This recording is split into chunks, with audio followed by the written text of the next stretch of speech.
for me, getting a vet's degree was all I wanted. I wanted, because I also had to prove to the skeptics and the critics who said You'll be bewitched. I need to show them that my God is a strategic God. And he will deliver me to victory. So I needed, but also to say, if I do it, everyone else that follows after me will make it. Do you hear what I'm saying? So I am creating a pathway. So I'm creating a formula, because many people have said you vets chows. Immediately you enter there's this thing of vets chows. That thing we chowed. Me, I chowed it 3 times. Back to back in a row. 3 degrees under my belt from Vets University. And even made those things of golden king don, right? So then anyone else who looks like me, who comes from the same place, they have proof of concept that Mafule made it, even though he came from the same material conditions like us, even though the institution was always reminding me, him in its culture and ways of doing things, that you are not belonging here, right? So that's what, for me, sort of like makes me feel so good about my experience then at Vets. And I loved it. And I think a lot of things came out of that experience. I could tell stories. I could write books.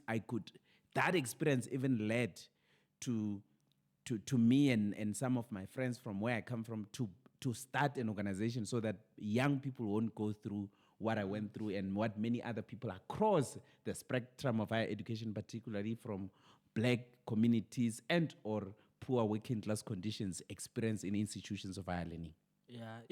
It's interesting that when you tell this story, you start saying, no, you were afraid to ask questions, but at the end, you have 3 degrees from the same university. You made it to things like Golden Key, which are very prestigious, spaces. And I think I want to congratulate you for that. And as you're saying, it's proof that regardless of where you come from, there is a way to get to those kinds of spaces. Absolutely. And now talk to me about your move from Vets, because when you left Vets, you were starting a PhD, and we're all very excited about you. And I think it was a very, what do I call it? It was a pivotal moment in your journey as a person, as a leader. It was a pivotal moment in your academic journey as well. And it was an exciting moment. We're all excited for you. Talk to me about the move to the US. Yes, definitely. How did it come about? And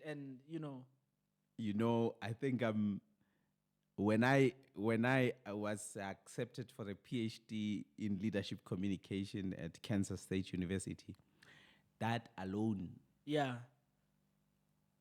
I don't know even how to express that thing in words. Because when I was finding out that no, I'm not only just going to be studying, but I'll also be teaching. Wow. In America. Sure. I'll be involved in mentoring people. From Limpopo to teaching in America. Right? Even when I was dreaming, I never dreamt outside of South Africa. So now you hear what I'm saying. And then I'm even going to be doing research and involved in a whole lot of other things outside of Africa. Not only outside of South Africa, but outside of the continent of Africa. For me, that was an achievement that, anything is possible in this world. So that alone for me was like, I've achieved my ancestors' wildest dreams.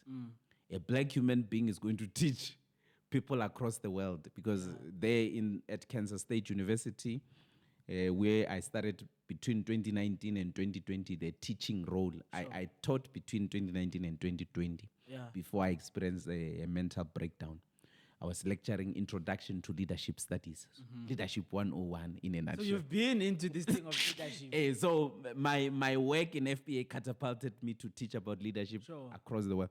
And for me, I was producing magic. So if you were in my class, you were going to tell other people to enroll for it. That's what students in America were doing. And I think having to do that at the global level,